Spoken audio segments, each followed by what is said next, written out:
मालेगाव महानगरपालिकेची सार्वत्रिक निवडणूक दिनांक 15 जानेवारी 2026 रोजी होत आहे। मतदानाची वेळ सकाळी 7:30 वाजेपासून संध्याकाळी 5:30 वाजेपर्यंत आहे। मालेगाव शहरात एकूण 84 सदस्य आपल्याला निवडून द्यावायचे आहेत। प्रत्येक मतदाराला 4 मत देण्याचा अधिकार असणार आहे, म्हणजेच एका प्रभागामध्ये 4 उमेदवार निवडून द्यावायचे आहेत। तर यासाठी महापालिकेनं सर्व तयारी केलेली आहे। शहरामध्ये एकूण 609 मतदान केंद्रावर मतदान होणार आहे। प्रभागनिहाय आणि निवडणूक निर्णय अधिकारी यांच्यानुसार हे मतदान होणार आहे। तर मतदानाची प्रात्यक्षिक कसं असणार आहे हे मी आता आपल्याला सांगणार आहे। एखादा मतदार हा मतदान केंद्रात गेल्यानंतर त्याला सर्वप्रथम आपली ओळख ही पटवून द्यावायची आहे। त्यासाठी निवडणूक आयोगानं नेमून दिलेले जे पुरावे आहेत ते दाखवायचे आहेत, किंवा महानगरपालिका कर्मचाऱ्याने जे वोटिंग स्लिप दिलेली आहे ती दाखवायची आहे। त्यानुसार ओळख पटल्यानंतर पुढचे जे आमचे कर्मचारी अधिकारी असणार आहेत ते आपल्या डाव्या हाताच्या तर्जनीला शाई लावणार आहेत आणि त्यानंतर जे काही मतदान करायचं आहे त्यासाठी कंट्रोल युनिटवर ते बॅलेटचं बटन दाबून हे मतदानासाठी मशीन तयार करणार आहेत। तर आता आपण असं समजू की आपला मतदार मतदान केंद्रात गेलेला आहे, त्यांनी त्याची ओळख पटवून दिलेली आहे। नंतर त्याच्या डाव्या हाताच्या तर्जनीला शाई लावलेली आहे आणि आमच्या अधिकाऱ्यानं कंट्रोल युनिटचं बटन दाबून हे मतदानासाठी मशीन सज्ज केलेलं आहे। तर कंट्रोल युनिट हे जे मशीन आहे याला कंट्रोल युनिट म्हणतात। याच्यावर हा हिरवा लाईट अगोदरच लागलेला असतो, पण हे बॅलेट दिल्यानंतर हा लाल लाईट चालू होतो। याचा अर्थ आता मतदान प्रक्रियेसाठी पुढचे जे बॅलेट युनिट आहे हे तयार झालेले आहे। अशा पद्धतीनं हे कंट्रोल युनिटवर बॅलेट दिल्यानंतर आपण मतदानाच्या गोपनीय कक्षात जावायचं आहे आणि तिथं गेल्यानंतर आपल्याला 4 मतं द्यायची आहे। तर कंपार्टमेंटमध्ये गेल्यानंतर आपल्याला 2 बॅलेट युनिट असणार आहेत। एक हे असं बॅलेट युनिट आणि एक हे दुसरं बॅलेट युनिट।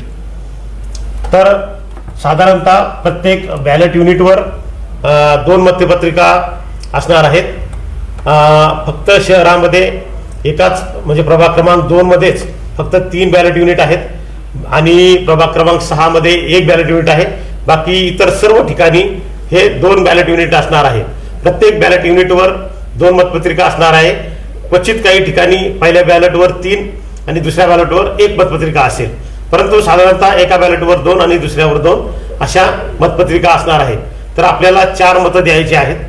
तर अशा पद्धतीनं हे आपण आता पहिलं बॅलेट युनिट घेऊ। याचा हिरवा लाईट लागलेला आहे, म्हणजे याचा अर्थ आता बॅलेट द्यायला हे मशीन सज्ज झालेलं आहे। तर आपण याच्यावर ज्या मतपत्रिका लावलेल्या आहेत याच्यावर डमी नावं आणि डमी चिन्ह लावून आपण या मतपत्रिका तयार केलेल्या आहेत। तर पहिली मतपत्रिका ही पांढऱ्या रंगाची असणार आहे आणि दुसरी मतपत्रिका ही फिकट गुलाबी रंगाची असणार आहे। तर आता आपण पहिलं मत देऊ। हे असं पहिलं मत दिल्यानंतर आवाज येतो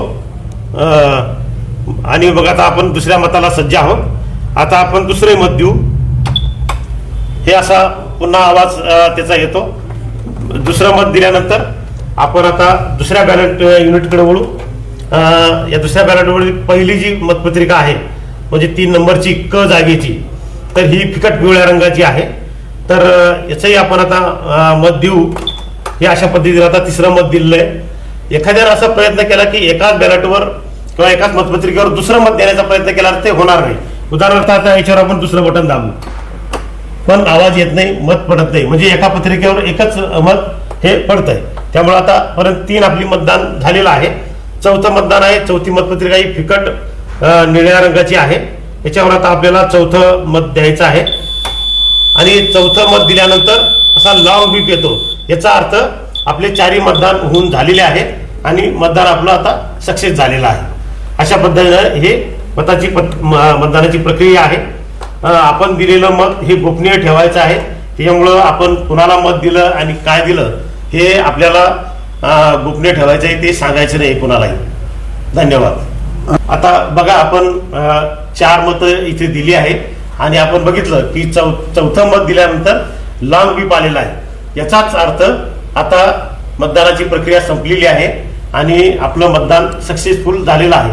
याच्यानंतर आपल्याला कुठलंही बटन दाबता येणार नाही आणि काही करता येणार नाही. 4 मतं दिली तरच हा लॉंग बीप येतो आणि अशा पद्धतीनं आपण जे आता मतदान दिलं त्याप्रमाणे लॉंग बीप आलेला आहे आणि मतदान झालेलं आहे. शहरामध्ये एकूण 5,17,663 इतकं मतदान आहे. तर माझी सर्व मतदारांना विनंती आहे की आपल्याला संविधानानं दिलेला जो मतदानाचा हक्क आहे तो 15 जानेवारी रोजी बजवायचा आहे आणि आपलं पवित्र मत हे द्यायचं आहे.